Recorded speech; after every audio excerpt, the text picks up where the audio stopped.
जय हिंद। आप सभी प्यारे बच्चों का आपके अपने YouTube चैनल राठौर क्लासेस में हार्दिक स्वागत है। मेरे प्यारे बच्चों, आज से हम लोग एक नया अध्याय शुरू करें जिसका नाम है त्रिकोणमिति ट्रिग्नोमेट्री।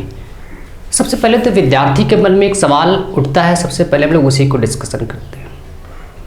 प्रश्न ये उठता है कि क्या जिस चैनल से मैं पढ़ रहा हूँ क्या वो मेरे लिए परफेक्ट है, क्या वो मुझे सारी चीज़ें सिखा सकता है।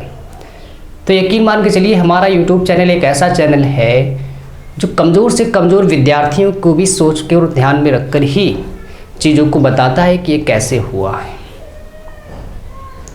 हम लोग जिस चैप्टर को आज स्टार्ट कर रहे हैं जिसका नाम है त्रिकोणमिति, मैं आज आपको गारंटी देता हूँ कि जब लोग इस चैप्टर को पूरी तरह से स्टडी कर लेंगे तो आप देखिएगा इसमें आप अपनी स्वयं की एक किताब तक लिख सकते हैं।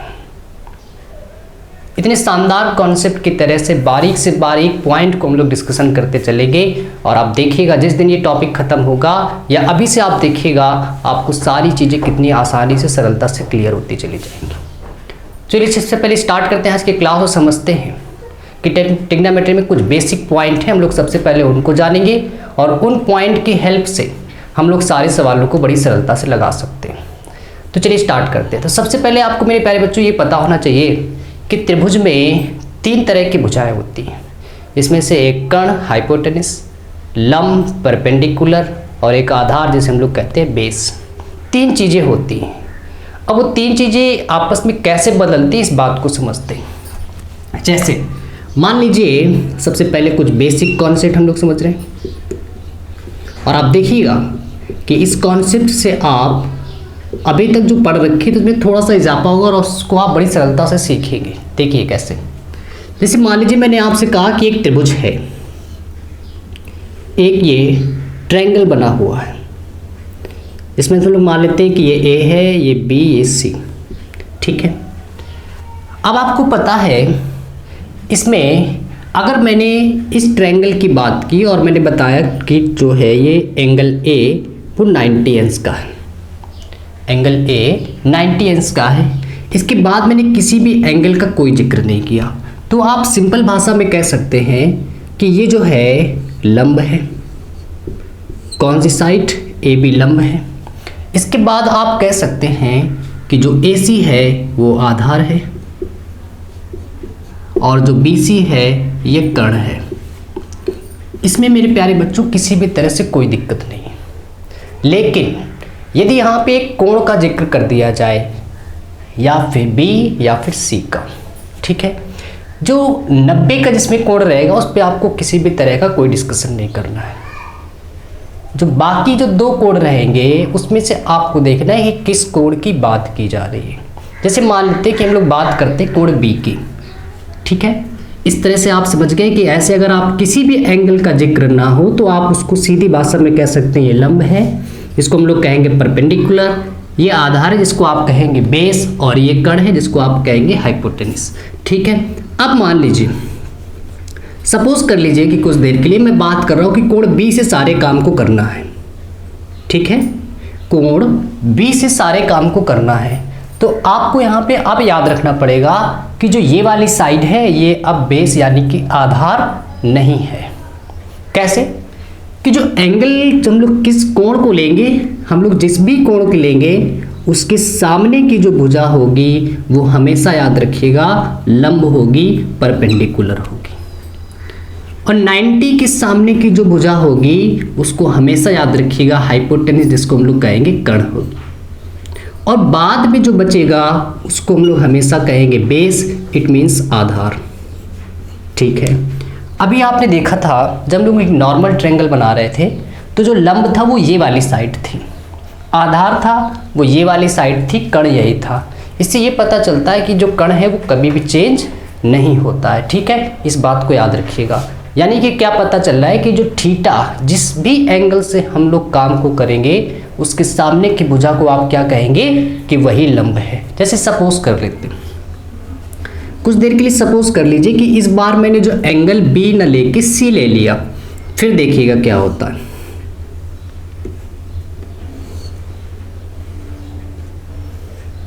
ठीक है, फिर से हम लोगों ने एक ट्रायंगल बनाया है और इसका नाम फिर से ए सी और ये बी। लेकिन इस बार मैंने आपसे कहा कि जो हम लोग बी को लेकर काम किए थे, इस बार काम बी को नहीं सी को लेके करना है। तो चलिए सी को लेके काम करते हैं। और आपको मैंने बता दिया कि ए पर जो एंगल है वो 90 का है, 90 अंश का कोण है।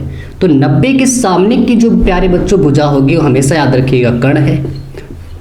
और जो एंगल जिससे हम लोग लेकर सारे काम को करेंगे उसके सामने की भुजा होगी क्या, लंब होगी। और शेष भुजा जो रहेगी वो क्या रहेगी, आधार रहेगी। जो इंग्लिश मीडियम वाले बच्चे याद कर ले थोड़ा, आधार का मतलब है बेस, लंब का मतलब है परपेंडिकुलर साइड और कर्ण का मतलब है हाइपोटेन्यूज। ठीक है, तो आप देख रहे हैं तीनों चीज़ों में फ़र्क क्या हो रहा है। फ़र्क ये हो रहा है कि कोण के सामने की, जिस कोण से हम लोग सारे काम को करेंगे उसके सामने की भुजा को लंब याद रखना है। अब विद्यार्थी के मन में यहाँ पे एक सवाल उठता है कि सर मुझे कैसे पता चलेगा कि किस कोण को लेकर हम लोग काम कर रहे हैं। तो ये आप बेहिचक रहिए, सवाल में आपको बताया जाएगा कि साइन बी कॉस सी या tan A, इस तरह से आपको मान बताए जाएंगे। ठीक है, तो वो आपकी कोई तरह से किसी भी तरह से दिक्कत नहीं। बस इतना याद कर लीजिए कि जिस भी कोण के सामने से हम लोग काम करेंगे उसके सामने की भुजा क्या होगी, लंब होगी। 90 के सामने की भुजा कर्ण होगी और शेष जो बचेगी उसको क्या कहेंगे, आधार कहेंगे। ठीक है, अब इसमें एक फार्मूला होता है उसको याद कर लीजिएगा। ठीक है, कर्ण बराबर होता है, कर्ण का स्क्वायर बराबर मेरे प्यारे बच्चों होता है लंब का स्क्वायर प्लस आधार का स्क्वायर, जिसको आप लोग नाम जानते हैं पाइथागोरस प्रमेय से। ठीक है, क्या है, कर्ण का स्क्वायर बराबर लंब का स्क्वायर प्लस आधार का स्क्वायर। कर्ण को आप शॉर्ट में संकेत हम लोग कह सकते हैं हाइपोटेनस से अगर लिखेंगे तो h का, वैसे हिंदी मीडियम वाले जो बच्चे वो कर्ण के स्क्वायर को k से लिख सकते हैं। लंब यानी कि क्या परपेंडिकुलर कह सकते हैं, तो उसको लंब को हम लोग l से डिनोट कर लेंगे और आधार को आप बेस से b से डिनोट कर लेंगे। ठीक है, या आधार ए से डिनोट कर सकते हैं। ठीक है, तो एक ये फार्मूला याद कर लीजिएगा और कुछ और फार्मूले। चलिए पहले इतना आप स्क्रीनशॉट लीजिए, फिर हम लोग आगे बढ़ते हैं इसमें। ठीक है,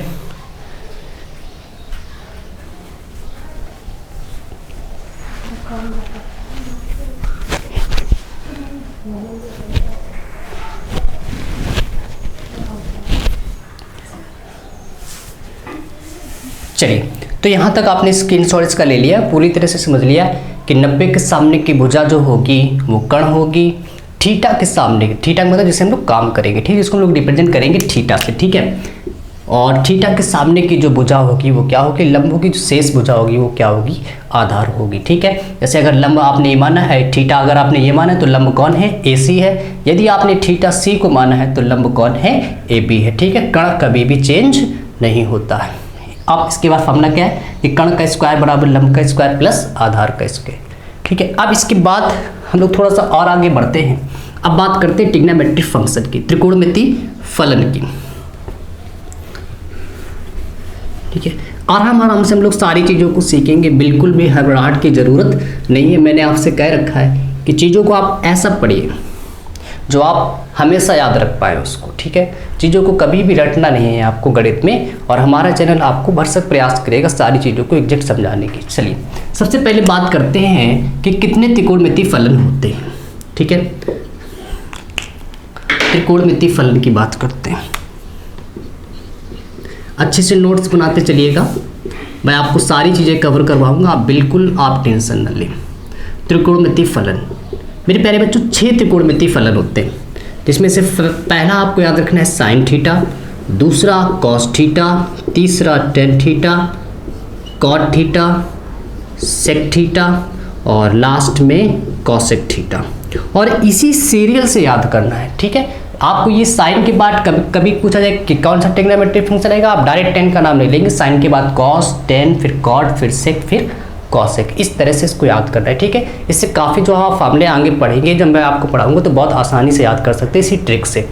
अब आपको यहाँ पे कितने ट्रिग्नोमेट्रिक फंक्शन पता चले, कितने त्रिकोणमितीय फलन है, 6। 1 2 3 4 5 6 त्रिकोणमितीय फलन है, जिसमें से पहला आप जो साइन मेरे प्यारे बच्चों होता है वो याद रखिएगा लंब बटे कर्ण होता है। ठीक है, कॉस जो होता है वो आधार बटे कर्ण होता है, टेन जो है वो लंब बटे आधार है, कॉट अब देखिएगा 3 याद कर लेंगे जैसे आप ऊपर के इसके बाद जो नीचे के 3 है वो बड़े आसानी से याद कर सकते हैं। जो 10 उल्टा है, कॉट जो है वो 10 का उल्टा होगा। उल्टा का मतलब आधार ऊपर, लंब नीचे। सेक जो है वो कॉस का उल्टा होता है। जैसे कॉस में आधार बटे कर्ण लिखा है तो ये क्या हो जाएगा, कर्ण बटे आधार हो जाएगा। और जो कॉसिक है वो साइन का उल्टा होगा। इसका मतलब क्या है, ये कर्ण बटे लंब है। ठीक है, कैसे याद कर सकते हैं, साइन थीटा लंब बटे कर्ण, कॉस आधार बटे कर्ण, 10 होता है लंब बटे आधार, कॉट 10 का उल्टा और ये इसके उल्टा, और ये कॉसिक जो है साइन का उल्टा। ठीक है, इसको कुछ लोग ट्रिक से भी याद कर लेते हैं, जैसे इसको आप कहते हैं लाल बटे कक्का से। ठीक है, वो भी आप ट्रिक यहाँ पे फॉलो कर सकते हैं। जैसे पहला क्या आएगा, साइन, तो साइन क्या हो जाएगा, लंब बटे कर्ण। फिर क्या आएगा, कॉस, कॉस क्या होगा, आधार बटे कर्ण। फिर क्या आएगा, 10, जिसको हम लोग कह सकते हैं लंब बटे आधार। इसके बाद उल्टा पढ़ेंगे, कॉट का हो जाएगा आधार बटे कर्ण, सेक का कर्ण बटे आधार, कॉसेक का कर्ण बटे लंब। ठीक है, एक बार ऊपर से नीचे पढ़ना और एक बार फिर नीचे से ऊपर की तरफ पढ़ना है। ठीक है, तो इस तरह से भी आप इसको याद कर सकते हैं। ठीक है, चलिए, इतनी सारी अगर आपको बातें पता है तो आप सारे सवालों को पहले एक्सरसाइज में जो आप बड़ी आसानी से लगा सकते हैं। चलिए, अब हम लोग बढ़ते हैं अपनी एक्सरसाइज की तरफ। ठीक है, इसको भी आप स्क्रीनशॉट ले लीजिए, फिर हम लोग एक्सरसाइज की तरफ आते हैं।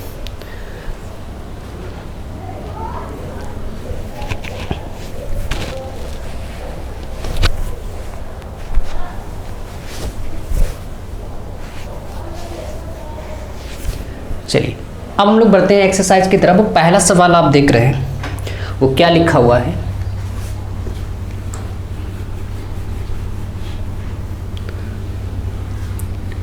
चलिए, और ज़्यादा से ज़्यादा आप लोगों को एक प्रयास करिएगा कि वीडियो को अधिकतर बच्चों तक शेयर करने का प्रयास करें।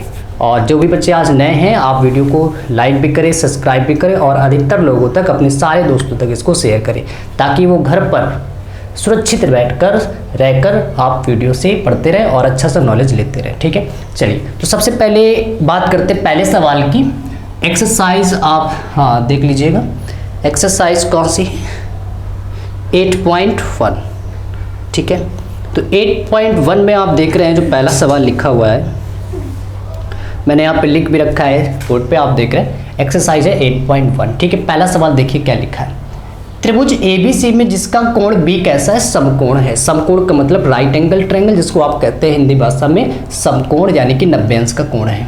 किस कोण पे, B वाले पर। और AB का मान दिया है 24 सेंटीमीटर और BC का मान है 7 सेंटीमीटर। फाइंड आउट, आप कुछ वैल्यू निकालनी है, वो वैल्यू कौन सी, साइन A की, कॉस A की, साइन C की, कॉस C की। ठीक है, तो सबसे पहले देखते हैं कि क्या सवाल में कहा गया कि एक त्रिभुज, इस साइन को आप कहेंगे त्रिभुज ABC में जिसका B एक समकोण कोण है। ठीक है, तो सबसे पहले एक आपको क्या करना है, ट्रायंगल बना लेना है। पहला सवाल, एक ट्रायंगल है जिसका नाम है ABC। अब आपको अपने मन से यहाँ पे ABC नहीं लिखना है, ये देखना है कि राइट एंगल जो 90 का कोण है उसमें किसका नाम लिखना है। तो आप देखिए उसमें बताया गया कि B समकोण है, मतलब B जो है वहीं पर 90 बन रहा है। अब आप अपनी मर्जी से, आपका मन है चाहे यहाँ पे आप A लिखो, आपका मन है चाहे यहाँ पे A लिखो, फिर गलत नहीं होने वाला है। ठीक है, तो कहीं पर भी आप लिख सकते हो। चलिए, हमने इसको A लिख लिया, इसको B लिख लिया, इसको C लिख लिया। आप C ऊपर भी लिख सकते हो, कोई दिक्कत नहीं, बस B को मत गलत लिख देना, क्योंकि समकोण जहाँ पर है वहाँ पे क्या लिखना है, B लिखना है। इसके बाद आपसे कहा गया जो AB है वो 24 सेंटीमीटर है, AB जो साइड है वो 24 सेंटीमीटर है। फिर कहा गया कि जो BC है वो 7 सेंटीमीटर है, BC 7 सेंटीमीटर है। ठीक है, अब मेरे प्यारे बच्चों, आप जानते हैं कि त्रिभुज में 3 साइड होती हैं, लंब, कर्ण, आधार, जिसमें से आपको केवल 2 पता है। और हमेशा आपका पहला काम होगा कि त्रिभुज की तीनों भुजाओं को पता करना। ठीक है, तो आप देख रहे हैं 2 भुजाएं पता है, तीसरी भुजा नहीं पता है। तो पहले काम को करने के लिए आपकी जो हेल्प करेगा वो पाइथागोरस प्रमेय हेल्प करेगा। ठीक है, तो आप यहाँ पे लिखेंगे पाइथागोरस प्रमेय से।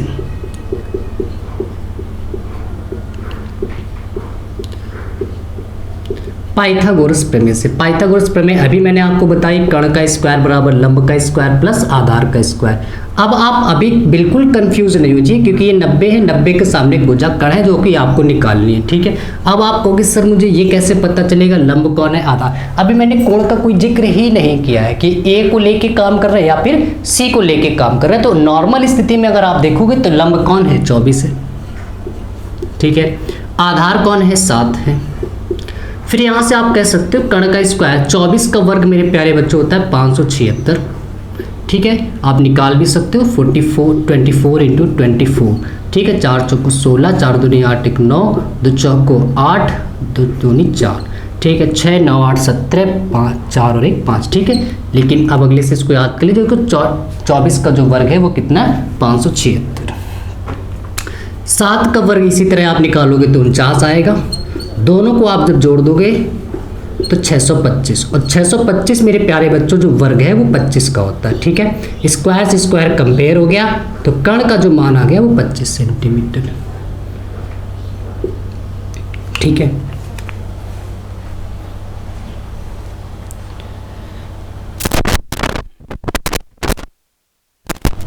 चलिए कण का मान कितना आ गया 25 सेंटीमीटर आ गया। अब मेरे प्यारे बच्चों जो वैल्यू निकालनी, देखिए वो किसकी निकालनी, साइन ए की वैल्यू निकालनी है आपको। साइन ए आपको पता है, साइन का अभी मैंने फॉर्मूला बताया था लंब बटे कण, ठीक है। अभी आपने स्क्रीनशॉट दिया था, आपको मैंने बताया था कि साइन का जो फार्मूला है वो क्या है, लंब बटे कण। अब मेरे प्यारे बच्चों अब आपको यहाँ पे बेशक याद रखना है कि किस एंगल को लेके काम किया जा रहा है। मेरी बात को ध्यान से सुनिएगा। जैसे यहाँ पे लिखा है साइन ए, गलतियाँ यहीं पर होती हैं बच्चों से। साइन ए, तो आप देख रहे हो जो एंगल है वो कौन है, ए, यानी हम लोग अब काम जो करेंगे वो ए एंगल को लेके काम करेंगे। तो आपको क्या करना है, ए देखना है कहाँ पे, ये है, और उसके सामने की भुजा क्या हो जाएगी, लंब हो जाएगी। कि जिस भी कोण को लेके काम किया जाएगा उसके सामने की भुजा को आप क्या कह देंगे, लंब कह देंगे। इसके बाद 90 है, 90 के सामने की भुजा कण, ये कभी भी चेंज नहीं होती, और ये क्या है, आधार, ठीक है। तो साइन ए, लंब की वैल्यू आप देख रहे हो 7 है, कण की वैल्यू क्या है 25 है। यहाँ से हम लोगों ने वैल्यू निकाल ली साइन ए की, ठीक है। चलिए अब आगे बढ़ते हैं, कॉस ए की वैल्यू निकालेंगे, ठीक है। कॉस ए की वैल्यू निकालेंगे, कॉस आप देख रहे हो एंगल अभी भी वही है, कौन, ए, ठीक है। कॉस का फॉर्मूला होता है आधार बटे कण। आधार की वैल्यू आप देख रहे हो 24 है और कण की वैल्यू 25 है। तो कॉस ए की वैल्यू क्या आ गई है, 24/25। चलिए आप मुझे कमेंट करके बताओगे कि tan a की अगर मैं वैल्यू निकालता तो क्या आएगी, ठीक है। चलिए जल्दी से आप मुझे बताएंगे कि tan a की वैल्यू क्या निकल कर आएगी यहाँ पे।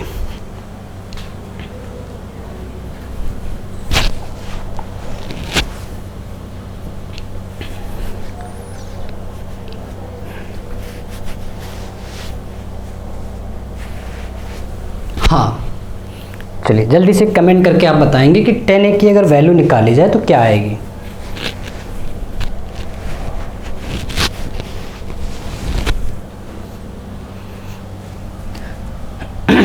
चलिए तो उम्मीद कर रहा हूँ कि सबका आंसर आया। tan a की वैल्यू, हाँ देख लीजिए tan a की वैल्यू, हाँ बहुत बढ़िया। चलिए मैं बता देता हूँ, ठीक है, बहुत बढ़िया। देखिए tan क्या होता है, लंब बटे आधार होता है, ठीक है। तो tan लंब बटे आधार है, इसका मतलब है tan a की वैल्यू यहाँ से आप कह सकते हो मेरे प्यारे बच्चों, लंब की वैल्यू आप देख रहे हो कौन है 7 है, और आधार की वैल्यू आप देख रहे हो 24, यानी कि tan a की वैल्यू आप निकालते तो क्या आती 7/24, ठीक है। इसी प्रकार से आप cot sec cosec a की भी वैल्यू निकाल सकते हैं। अब चलिए ये तो पहला पार्ट इसका है, साइन ए और कॉस ए की वैल्यू निकाल ली थी, मुझे tan a हम लोगों ने एक्स्ट्रा निकाली, कोई दिक्कत नहीं। अब हम लोगों को निकालना है साइन सी कॉस सी की वैल्यू, ठीक है। चलिए तो साइन सी कॉस सी की वैल्यू निकालने के लिए मैं इसको रफ कर रहा हूँ क्योंकि जगह नहीं है यहाँ पे, ठीक है।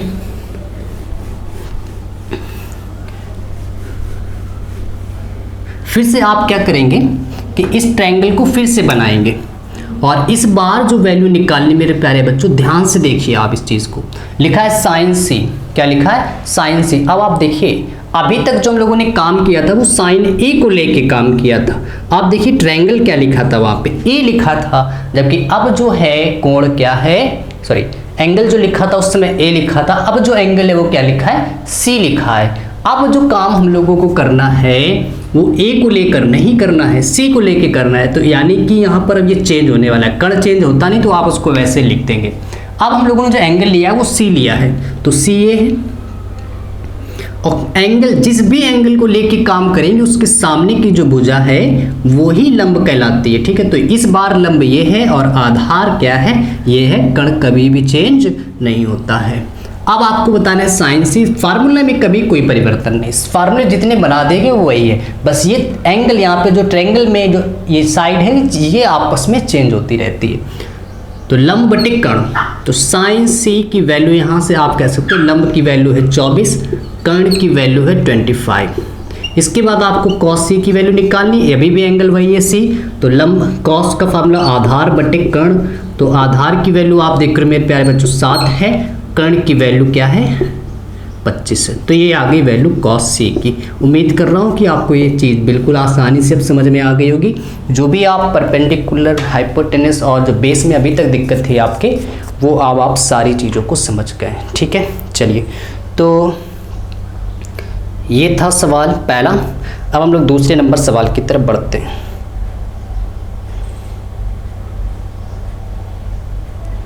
ठीक है,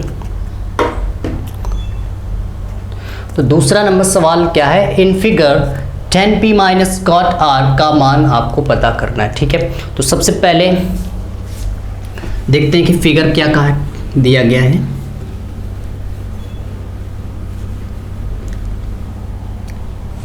दूसरे फिगर में आप देखिए मेरे प्यारे बच्चों, जो वैल्यू फिगर है वो ये है, और यहाँ से Q लिखा है, ये R, ये लिखा है P, और QP की वैल्यू है 12 सेंटीमीटर और ये है 13 सेंटीमीटर। ठीक है, नॉर्मल ट्रायंगल है, भी आपको इसी में किसी भी तरह से एंगल का कोई जिक्र नहीं, या P ना ही R का। तो आप लेकिन इतना जानते हो कि Q पर 90 अंश का एंगल बन रहा है, ये बुक में बताया गया है, और आपको ये वाली साइड नहीं पता जिसको हम लोग नॉर्मल देखें तो ये आधार है, बेस है। ठीक है, अब हम लोग इसको कैलकुलेट करेंगे, और इसको कैलकुलेट करने, अब इसी को क्यों कैलकुलेट करेंगे, सवाल यहीं से क्यों स्टार्ट करेंगे, क्योंकि मैंने आपको शुरुआत में बताया कि जब तक आपको तीनों साइड नहीं पता है तब तक आप काम स्टार्ट नहीं कर सकते। तो तीनों साइड पता करने के लिए आप हमेशा यूज़ करेंगे किसका, पाइथागोरस प्रमेय का, जो कि क्या है, कर्ण का स्क्वायर बराबर लंब का स्क्वायर प्लस आधार का स्क्वायर। तो कर्ण की वैल्यू क्या है मेरे प्यारे बच्चों, 13 है, क्योंकि 90 के सामने की जो भुजा है वही कर्ण है। लंब आप देखो तो 12 है, आधार पता करना है, 13 का वर्ग 169, 12 का 144, आधार का स्क्वायर, क्योंकि ये पता नहीं है, इसको आप उठा के इधर कर देंगे तो ये प्लस का है, इधर आएगा माइनस का हो जाएगा, और ये लिखा है आधार का स्क्वायर। इसको जब आप सब्ट्रैक्ट करेंगे, घटाएंगे तो 25 आ जाएगा, और 25 जो स्क्वायर है मेरे प्यारे बच्चों वो 5 का स्क्वायर, और स्क्वायर से स्क्वायर कंपेयर, तो आप कह सकते हो जो आधार की वैल्यू वो क्या है 5 सेंटीमीटर। ठीक है, चलिए तो ये तो वैल्यू हम लोगों ने कैलकुलेट कर ली आधार की। अब आपको वैल्यू कौन से निकालनी, सबसे पहले tan p की वैल्यू आपको पता होनी चाहिए। tan p, चलिए ऊपर लिख देते हैं उसके, tan p की वैल्यू मेरे प्यारे बच्चों देखिए कैसे। अब आप देखिए tan p किस एंगल को लेके काम किया जा रहा है, आप मुझे कमेंट करके बताइए किस एंगल को लेके काम किया जा रहा है।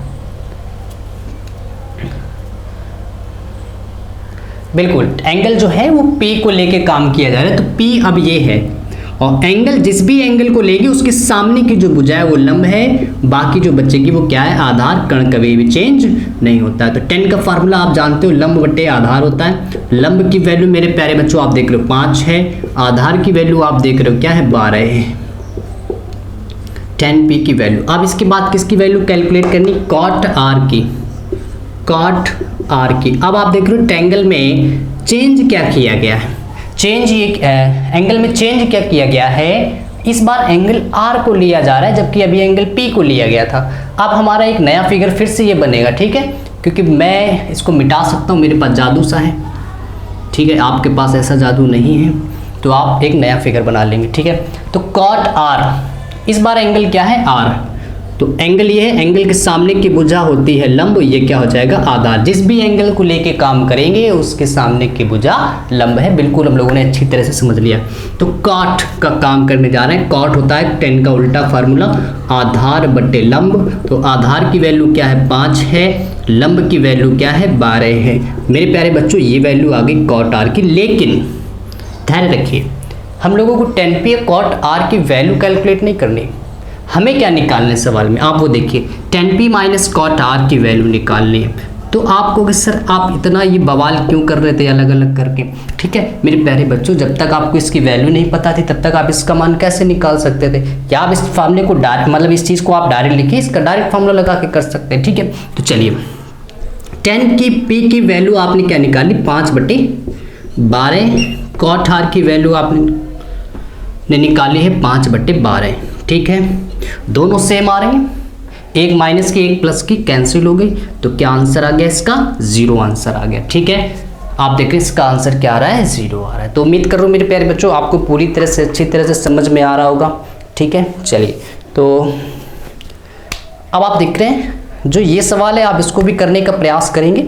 ठीक है नहीं आएगा कोई दिक्कत नहीं, मैं आपको फिर से एक एक सवाल पूरी तरह से बताऊंगा। ठीक है लेकिन एक छोटा सा प्रयास करिएगा, इसको भी आप लगा सकते हैं और इस वाले सवाल को भी लगा सकते हैं। ठीक है जो भी बच्चे मेरे व्हाट्सएप नंबर को जानते हैं आप सवालों को लगाइएगा और आप मुझे व्हाट्सएप पे उसकी पिक खींच के आप भेजिएगा। मैं देखूंगा कि आपने जो सवाल लगाया है क्या वो वाकई सही है। ठीक है अच्छे से नोट्स बनाते हुए चलिए और जो भी चीज़ें नहीं आ रही आप वीडियो पे ही कमेंट कीजिएगा, मैं उस समस्या को दूर करने का पूरा भरसक प्रयास करूंगा। और लास्ट में मैं आपसे फिर से कहना चाहता हूं कि इस वीडियो को आप ज़्यादा से ज़्यादा बच्चों तक शेयर कीजिए ताकि वो घर पर ही सुरक्षित बैठकर अच्छी तरह से पढ़ाई कर पाएँ। ठीक है मेरे प्यारे बच्चों मिलते हैं हम लोग कल। जय हिंद, गुड नाइट।